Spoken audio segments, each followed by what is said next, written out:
Marine Le Pen, elle veut interdire le voile dans tout l'espace public. Est-ce que vous allez poser ce débat au Parlement? Oui, nous l'avons déjà fait d'ailleurs, et d'ailleurs les Républicains n'étaient pas au rendez-vous. Sébastien Chenu nous a rejoint, porte-parole du Rassemblement national. Bonsoir. Alors justement, quelle distinction vous faites entre un voile islamique et un voile catholique, par exemple? Non mais je ne vois personne se balader avec des voiles catholiques et menacer le pays avec des revendications catholiques. Ça, excusez-moi, je vois pas beaucoup. J'ai pas encore vu de gens avec des voiles catholiques. Je sais même pas bien ce que c'est qu'un voile catholique, à part celui porté peut-être par une sœur. Par une sœur, oui, voilà. Mais ça, c'est un personnel religieux. Donc vous assumez clairement de viser les musulmans?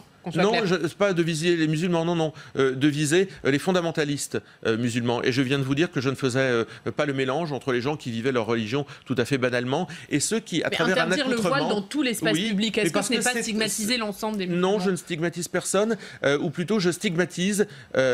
l'islam fondamentaliste, oui, celui-ci qui est conquérant, celui-ci qui souhaite, à travers ce symbole, ou de soumission, ou de rébellion face aux lois de la République, vient nous dire qu'il préfère la charia aux lois de la République. Oui, celui-ci, je le stigmatise, pour mieux d'ailleurs protéger celles et ceux qui ont fait le choix d'embrasser une religion quelle qu'elle soit. Parce que je pense que notre grandeur, c'est de permettre à chacun de croire ou de ne pas croire, d'exercer dans les meilleures conditions sa religion, mais de ne pas se laisser imposer.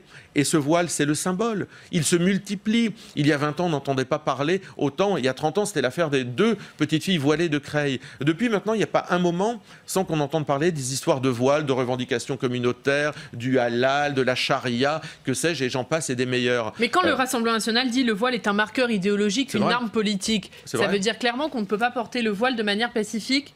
Ah ben, je crois qu'effectivement, il y a derrière ça un message politique qui est envoyé à la société française. Ou c'est un message, je le disais, de rébellion, c'est-à-dire on montre du doigt les valeurs de la République en disant « je ne suis pas d'accord » et à travers le voile, je vous le dis. Ou c'est un message de soumission des personnes qui se sentent obligées parfois, des femmes qui se sentent obligées parfois de prendre le voile parce que la pression sociale, idéologique, culturelle et religieuse dans certains quartiers, dans certaines familles, est tellement forte qu'elles n'ont pas le choix.